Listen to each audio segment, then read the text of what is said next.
Hi, good morning, everybody. It's the morning after World Afro Day, but more importantly, there is still a couple of hours left to finish the Guinness World Record. What Genevieve Bent, MBE, was the star of our world record attempt. She was hosting our films. She was just brilliant. And tell us what feedback you've had, Genevieve. Thank you, Michelle. It's been amazing. It's been such an amazing 24 hours, and I love that we've still got like a couple of hours to go. But honestly, I've had feedback from like family, friends, colleagues, literally from in the UK, in Jamaica, in America. I've had colleagues come to me and say that they just received this in their group chat to say that, and they were like, "We recognize this person; it's our colleague." And I've just had people, just messaging and LinkedIn commenting and just things like that, saying like how much they've learned from the lesson, how much they enjoyed the lesson, how much they enjoyed seeing Afro representation. And this morning, actually, in about 20 minutes, when tutor time starts with our students, we have got we've got the video streaming across all different classrooms as well. Because Wow. we start obviously earlier, we couldn't do it yesterday morning, but we're well within the 10 a.m. deadline. So we're going to have lots and lots of teachers and students all across the school watching the video. And the feedback has just been so amazing. And thank you, Michelle, for all of your support and, the opportunity. It's been one of the biggest things I've ever done. So thank you. Oh, and this is her with her MBA, her King's Honors, telling me we're one of the biggest things she's ever done. No, truly, truly. You can even see that this is one of my older World Afro Day posters because I've been Yeah. delivering assembly over the last week. And so every year it gets bigger and better. We've got our World Afro Day hair salon coming up soon as well, so students can come and get their hair I'm done. gonna have to visit Um, one of these one day. I'm gonna have to visit your World you Afro Day will, Hair you will. But yeah, it's been great. So thank you. Salon. So Gloria, please give us some feedback from what you did in Australia. Oh, it's just been wonderful. And I can't believe it that I'm sitting across Genevieve. That presentation was amazing. And you, Michelle, I think you've lost your voice for working so hard.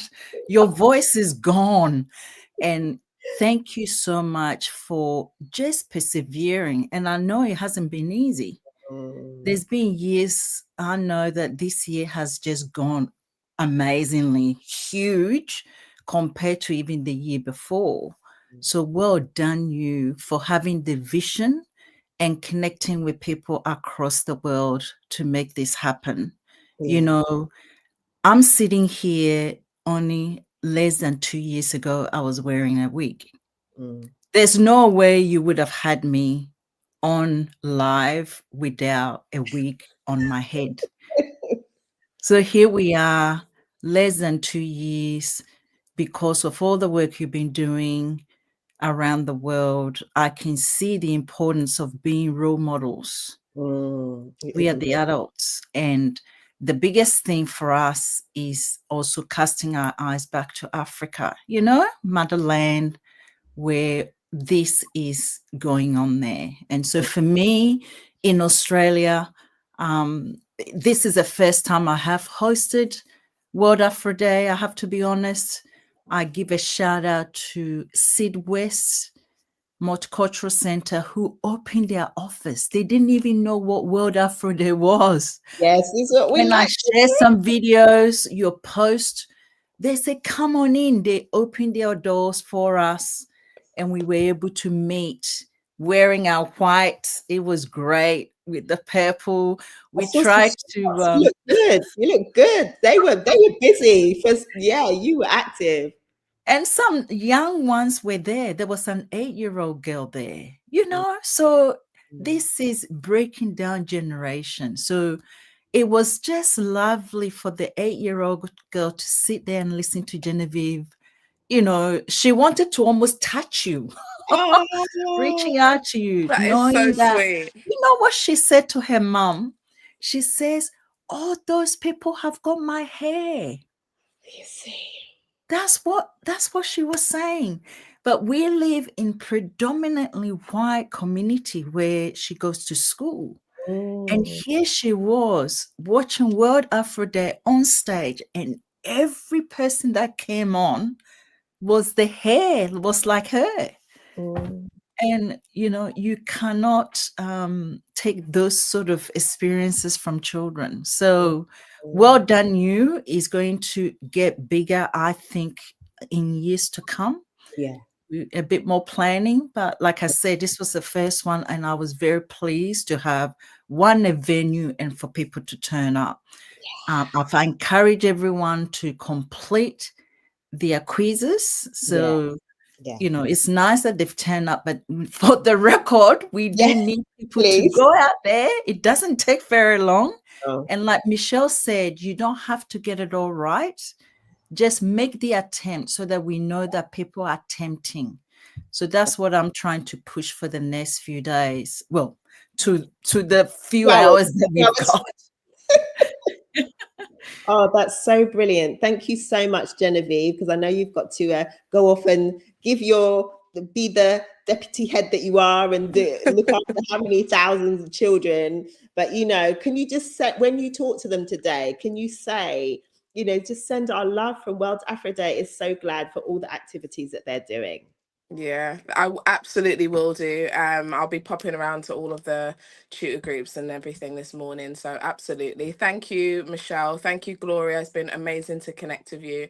And yeah, thank you to the whole team. It's been amazing. We've got 2 hours to go. Let's just keep pushing. Yeah, brilliant. Thank you so much. Bye. Genevieve. Bye. So, who we've got there? Christina. So, Gloria, meet Christina. Christina is from Cape Verde. Wow. Hi.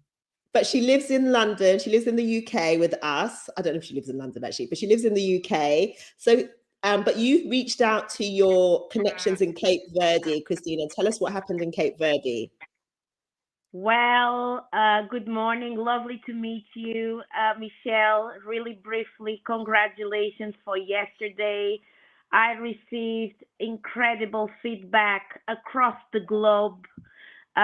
Cape Verde, we are a huge diaspora. We're based in Netherlands, the US, but in the motherland, everyone was like really happy. So we had the news that the TCV, the Cape Verdean television, actually shared a little bit of the story.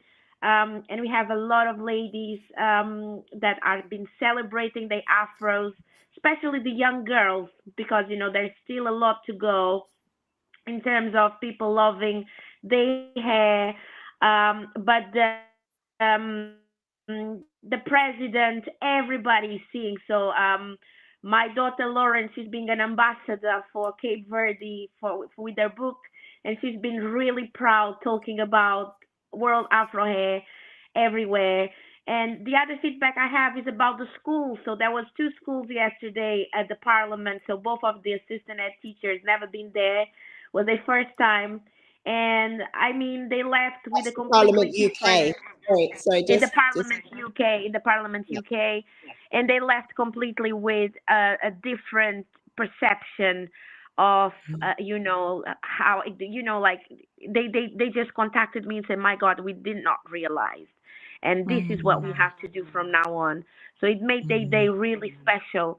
But what I can tell you from the Cape Verde perspective, our 10 islands, we all talking and celebrating, and everyone who has a device is connecting.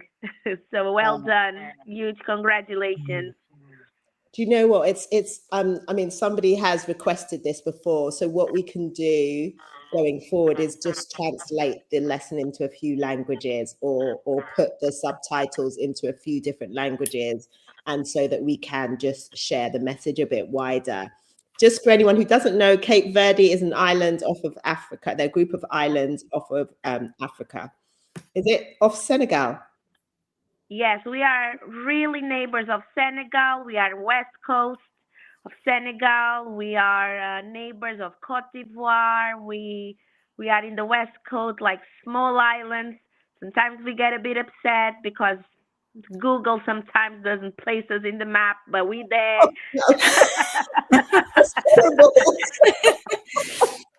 we there, and we have strong culture. Hair is everything for us, as you know, And I think it's beautiful what you're doing. And what you said about the language, I think is really important as well, because having in mind that Brazil is the second largest black country outside of Africa, you Yeah. know, like it will be good to actually, you know, even us that we speak Portuguese, we can be happy to support in that sense. But just to try to reach this amazing work that you're doing to every single person. There is loads of Brazilian little kids, you know, they've been outside. What I heard with the afros out, um, Oh, so nice. and I mean, it's just beautiful, you know, what you're creating, and you know, you telling your story as well in Australia, about the work you're doing, about no wigs. I just love that. I think it's just, you know, like embracing who you are, and it is beautiful. So we just traveled from Portugal the other day. That is a Brazilian hairdresser that is based in Portugal, and it's a couple actually. So it's the husband and the wife, and they created this Afro house salon. So where they are experts in every type of hair, from curly to Afro hair. So I will be happy to share with you. Like we all get a very pampered session, you know, with the kids. So we've been actually celebrating Afro from the whole week. We're gonna be doing today, and we hopefully doing every single day. So Oh, wonderful. well done. Beautiful. And I just wanted to encourage people who are doing that there's still time to do the lesson before the 10 a.m. deadline. And we've had really good feedback from people who don't have Afro hair. And that's really important. So I'm just going to read some of them. So this says, I took the quiz. This is a neighbor, so somebody on my street. This is why it's such a useful tool, you know, your neighbor. I took the quiz, really interesting and insightful. Good luck. And then there's a lot of work colleagues took the lesson. I'm just trying to find a response there.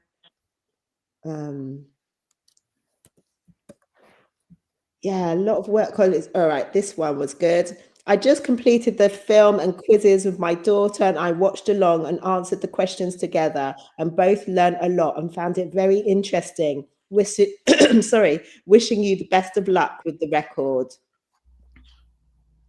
Yeah, so this is that feedback we're getting, that people have found the films really interesting. They have learnt a lot through the films. They are learning a lot by interacting with the quizzes, and it doesn't even matter if you get it right or wrong. You're engaging, you're communicating, it's a process, isn't it? Especially when you do active learning. You're not just passive. They've seen films, and then they're thinking about, they've put questions in there to make them think, oh, did I get that? Did I understand that? And some questions are there. We've just said, just think about it. You know, just think about it. Is it right that there are children's hair relaxers? Is that okay? Well, the harm is huge. You know, as an adult, sometimes people say to me, but I don't wear wig, I wear my natural hair, which is good, but we need to cast our eyes back to our young ones. And I think that's the bit that really affect me the most, because I'm older and it still took me till I was over 50 to do it. So we need to consider how it is for our young ones, and they are struggling. You know, especially in Australia, it's very rare to see a young black girl going to high school, and I think in UK you call it secondary school, Yeah. with natural hair. It's very rare. You just don't see them. And so they sit there for over 8 hours, you know, plaiting their hair with extensions. That's how they go to school. You don't see them with their natural hair. We live in an island, Australia. And so swimming is one of the critical skills to learn growing as a child. and our kids are not learning to swim. Our girls are not learning to swim because they don't want to swim because of their hair. And Black So- children all over the world are the highest proportion of drowning everywhere across the world. Black children are the highest proportion of drowning. Culturally, we don't swim, but one of the biggest things is hair.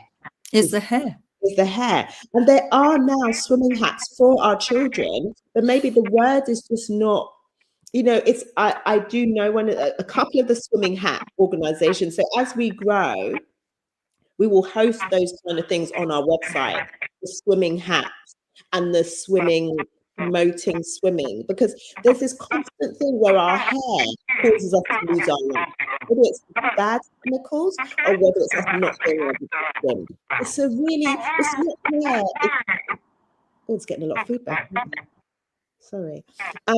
Hair is so critical for us that it can lead to life and death. And that's not the same for anybody else on the planet. Yeah, it's true. And it needs to stop because our kids need to enjoy swimming like every other kids. And in Australia, it's very multicultural. So we have different cultural groups. African migrants are the only group that the women and girls have to physically change our hair to be in any space, school, university, and workplaces. We are the only group. We have Indians, Chinese, Indonesians, all sorts of group in Australia. It's a multicultural country, but we are the only group that have that burden of our hair. And, you know, this conversation, we just need to keep having it until the hair discrimination stops, because that's what it is. At the end of the day, is the stigma about the hair, which is stopping us wearing our natural hair. So on one hand, we are told that, you know, we must like it. That's why we put the fake hair in our hair. But on the other hand, the world has got stigma about our hair, which stops us being human and being able to keep the hair that God has given us. And so it is a real problem. And, you know, Michelle, and my work in race research is that there's no name for it except to say it's hair discrimination, it's racism of our hair that needs to stop.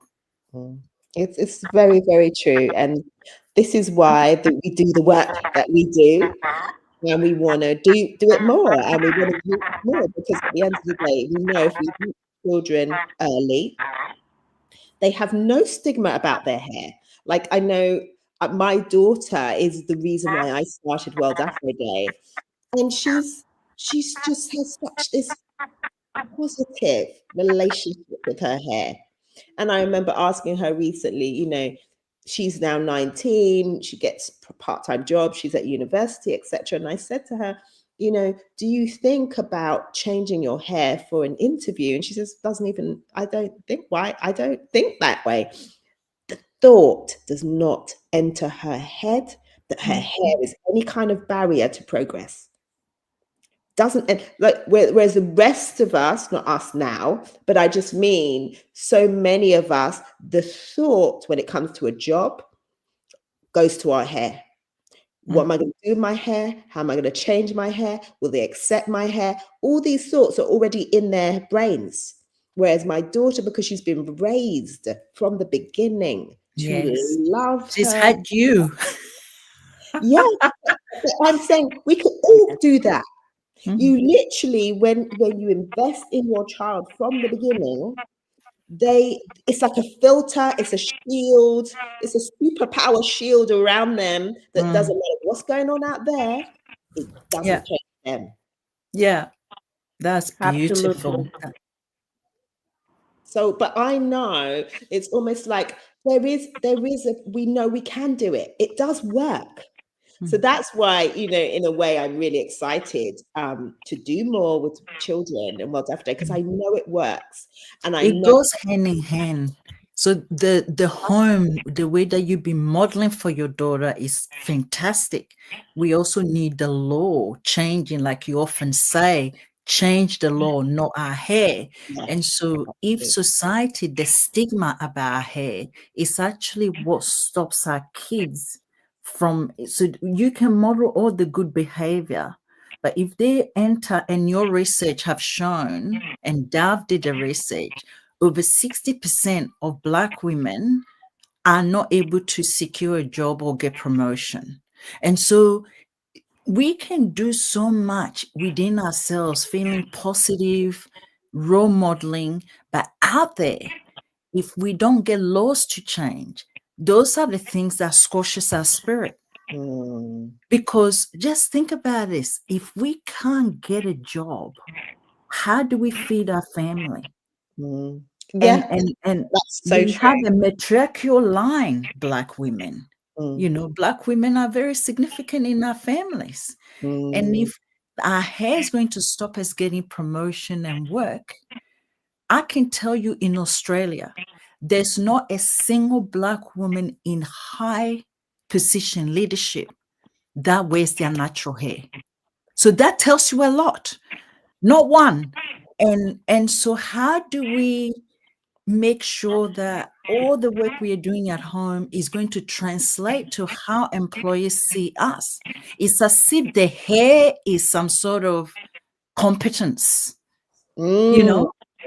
And so if you have a hair twisted and like that, and someone with the straight hair, it's almost like it's a competence assessment, which is really wrong, but it happens. You're right, and it's in society. So that's why World Afro Day, we do, like, we're starting with businesses, and that's why we did a business leaders breakfast, and that's why we will train businesses, because we understand that the burden should not be on that individual Black female to change the workplace.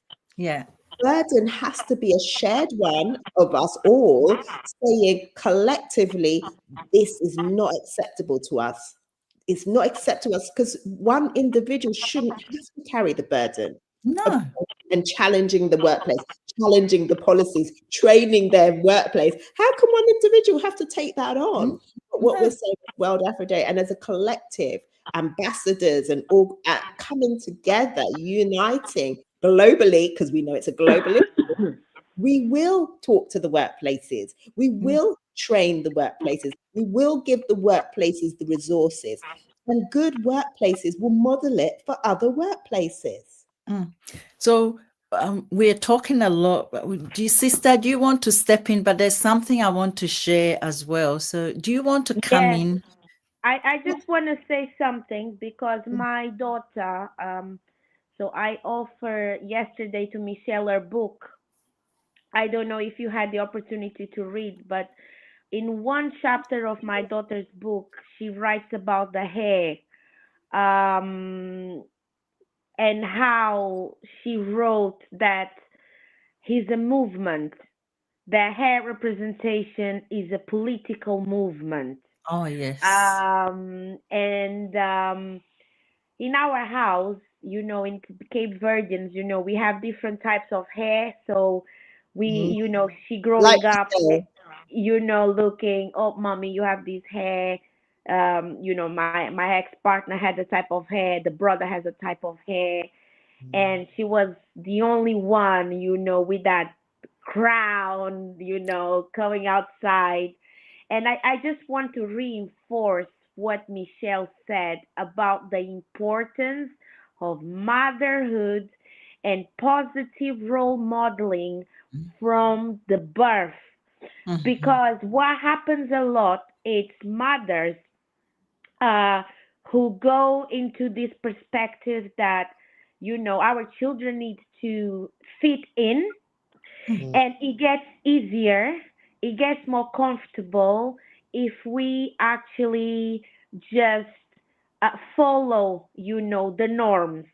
And I think that that is a huge process that we have to do as a parent to decolonize what we see, and just make sure that when we are teaching our children, we are actually telling them, because it's an educational process that we have to continue doing consistently with them for their own self love when they go outside to places, so they don't feel that I don't belong. So Lauren, my daughter, she's one of the 100 child prodigies in the world. 2 months ago, she wears a afro to the parliament with all the other 100 children, but she was there with an afro, with some Cape Verdean beads. And this is what we have to tell them as a parent. You are beautiful. You are powerful using that crown.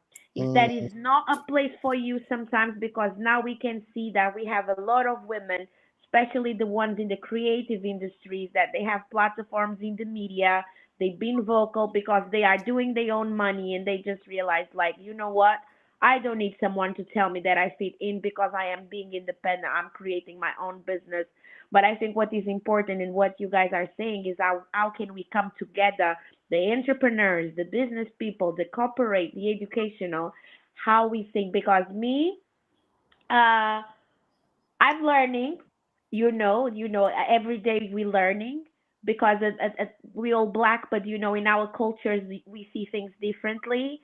In my country, in Cape Verde, there are people that say, okay, your hair is not good, your hair is not that good. But we, in our country, in Cape Verde, in our island, we really have a Afro culture in the sense that we have a lot of Afro hair salons. So the kids, they learn from a really early age how That's to beautiful. touch. But we have a lot of colonialism. So that is a word that I want to teach you today.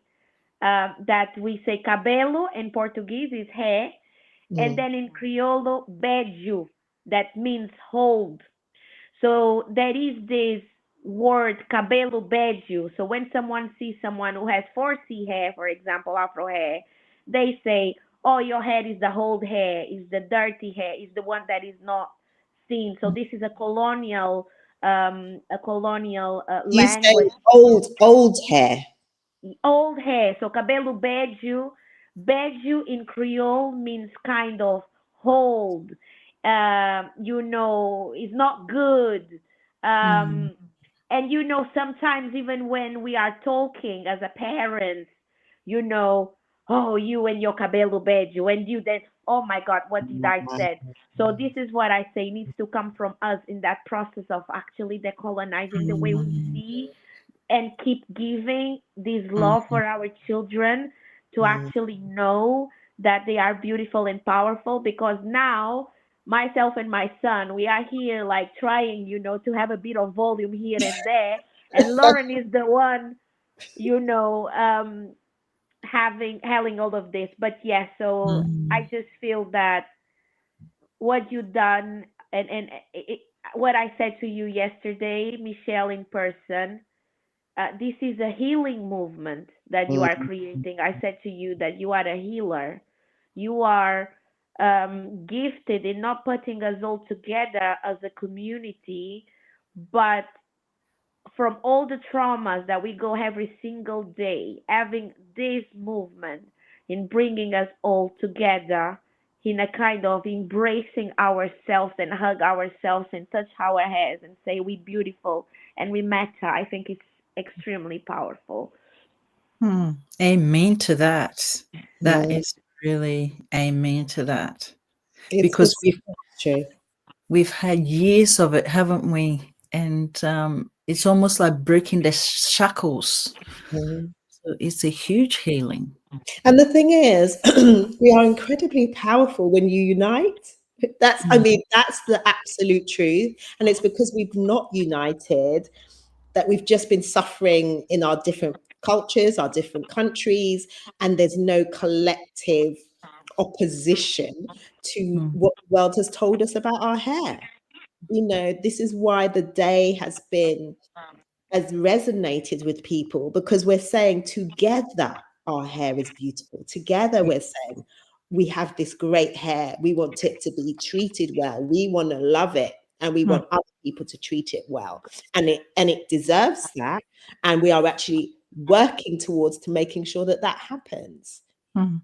I really love how you said it's healing. Like, I'm really letting that sit within me. And so, Michelle, as you know, when we met in London a year or so ago, and I said, I'm coming out. Well, I had come out then because of seeing a 10-year-old girl in Ghana wearing a wig. That was a shock to me. And I was wearing a wig. So it's no condemnation to her, but it really put me face to face to what I was doing. It's like, here I am, a race researcher, teaching leaders about workplace inclusion, anti-racism, and I'm still going to those meetings with a wig and teaching them to make their workplaces inclusive. And so it just really dawned on me. It's like, this is actually wrong. I want to be included in the way that my God has made me. I don't need to put a wig on to feel included. And if we have to change to be accepted, well, that's not acceptance at all. No, it's not. Is it? No, it's not. And it's actually, it crushes us. This is the thing. When you look at children, they are so full of they're ready to absorb everything that you surround them with. And if you surround them with shrink your hair, hide your hair is not good, they carry that in their heart. As we know, as women, they can carry that all their life and they never let their hair out. Like, literally, their hair gets hidden for the rest of their lives. Like, they'll have their hair out maybe in their home when they're washing it, and then it goes straight back in because that pain that they have been through as a child, and it's normally a particular incident that they can connect to that says that hair is so bad you should hide it. They carry that and they hide their hair for the rest of their lives. Their hair does not come out in public. What kind of burden and shackle is that to carry, that you hide your hair for the rest of your life? I actually think that as a race researcher, that hair discrimination is one of the most potent anti-racism tool that we can use. Let's think about that. Because we are hiding our hair because it's not accepted. That's dehumanization. There's no other nice words for it. We only see you as a human when you hide the hair that God has made you and you put a wig on, which is a mimicry of what the colonizer looks like. Then we might see you as human. And so when we take the wig off, it's one of the most powerful acts we can do. And if some of our most power, and so that's why I don't buy the idea that only through the home we can bring our kids to love their hair. It's bigger than that. Because if we're only talking about value and self-esteem, some of the most powerful women in the Black community wears wig. I don't need to name names. They've been, first lady. We have a mega person that goes around the world speaking who wears a wig. So the wig wearing is not about confidence, respect, or self-esteem. So we need to scrap that out. The wig wearing is rooted in racism. There's no other way about that. And so once we can name that and deal with that, then of course the home nurturing also help. But they can go out in the world and not be accepted because of their hair or get the job or get the promotion. So we need to simultaneously do all of those things at once. That's how anti-racism works. It's not just one way, it's about interpersonal, systemic, structural, internalized, dealing with all of them at once. We can't just focus on one area and leave the other area. So that's what I wanted to share. As a race researcher, sometimes we do a lot on the interpersonal, and the training and how people see us, we leave the structural and the systemic laying dormant. And why they are not being touched, they are working without stopping. That's why racism still persists after all these years, and so we need to deal with all those structures at once. And that's why, so you're right. You're right, which is why I say if we unify and create our own structures and also structures that interact with wider structures, that's how we start to shift. Because you're right, we could all go around loving our hair every day and looking fabulous, but all the systems outside would still exist. So we still have to deal with the systems. We need to smash those. We still have to deal We with the need to law. dismantle We still have those. to deal with the workplace. We still have to deal with the school and actually nurseries. So this year, I'm going to be doing something. I'm going to talk about it on Friday. I'll have to come on here again on Friday because we're doing something around nurseries. So yeah, it's every level. We have to. It's not just, you're right. It's not just home, because actually, in a way, I'd sorted the home thing with my daughter. I'd sorted the home thing. World Afro Day was about dealing with society, dealing with what is going on outside of my home.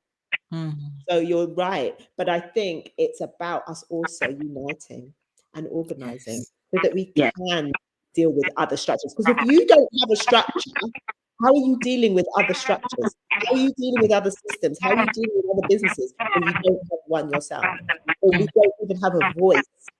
Because we've got all the voices in the world saying our hair's not good enough, but we don't have a voice of our own saying it is good enough. So in a way, World Afro Day, as far as I know, we're the only global organization that says globally, this is the standard for us, and and you need to change, and not us. Yes, 100%.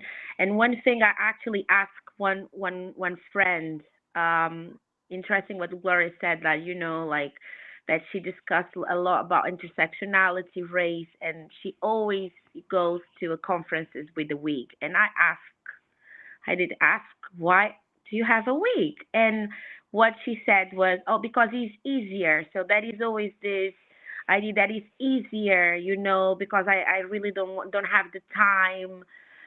And I was thinking, like, why are you saying you don't have the time, in a way? Because if you are talking and educating people about intersectionality, critical race theory, everything, and then you say you don't have the time to actually, so that always stuck into me.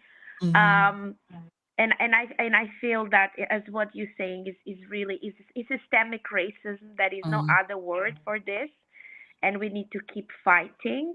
And going to the nurseries, I think is excellent.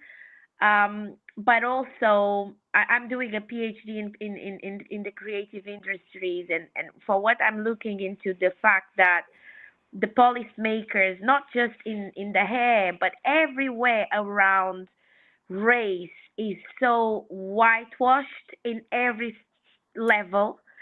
So I feel that, like, the conversation needs to be much deeper, in the sense that, what can you do to protect this? And also about the hair products, yesterday there was a lot of learning for me in terms of the chemicals. I was not aware of what type of products, we are consuming in this hair world, because black women, we are the ones who consume the most in body products, in hair products, who are selling our products, who are building our products, who are creating our products. So I think also we need to also be aware, because it's like we are dependent of the colonizer to keep colonizing us. Oh, yes. And we are consuming something that is making us heal mentally, but also physically. For me, it was quite shocking to realize how the things we consume. So how can actually, Michelle, we raise awareness for these type of things, because a lot of people, they don't know what type of products they can consume, what is good for us, what is not good for us. Yeah. So for me, I really would love to know more about this, because we are already, discriminated here. Black women, we are the ones dying at the hospitals here in the UK, and we are the ones that we don't have access to mental health and anything. So for me, I would really like to know, how could we do to prevent um, us to be going into that trap in seeing a black face in all of these cosmetics and hair products that is not meant to be for us. Do you know what? I will be working on that too. So that's a good place to end. So really, there's a few minutes left. Thank you so much for joining me, Gloria, all the way from Australia. Christina, you're here, but you've got your home is Cape Verde, and you've got links to Brazil. So we are the diaspora here. And I was told 30 minutes before we went live, by the way. Yeah, she was told a few minutes as well. You had more notice than Christina. You had more notice. Yes, but this is the beauty of technology, and this is the beauty that we can actually come together across the planet at short notice. I mean, we didn't have that before. We need to use it more. Right, exactly. We do. So we do have the opportunity now globally to organize, and that way we will make a more effective change when we can be more globally organized. So, with the languages, we'll translate some stuff as well. So that's important that we can start together, come across the languages as well, not just the English diaspora, but the multi-language diaspora. So please, at this point, if anyone's been listening, please go and take the Guinness World Record through the lesson, the film, really simple films, quizzes, and you're part of the Guinness World Record. And then it's a legacy. We've all come together in one moment to do something together to address this, and we will be doing more things together. So I think that's a really good point to end on. That we are going to be doing more work together across the globe to change things and to make this world a better place. So thank you very much for joining me at short notice. Thank you. Afroday.com and take the Guinness World lesson. And be a part of this wonderful movement of change. Beautiful. Thank you so much for having me. Have a lovely day, both of you. Thank you so much. See you, Thank Christine. you so Lovely much. to meet you. Have a lovely day. Lovely to meet Have you. a good day. Okay. See you. Bye-bye. Bye. Bye.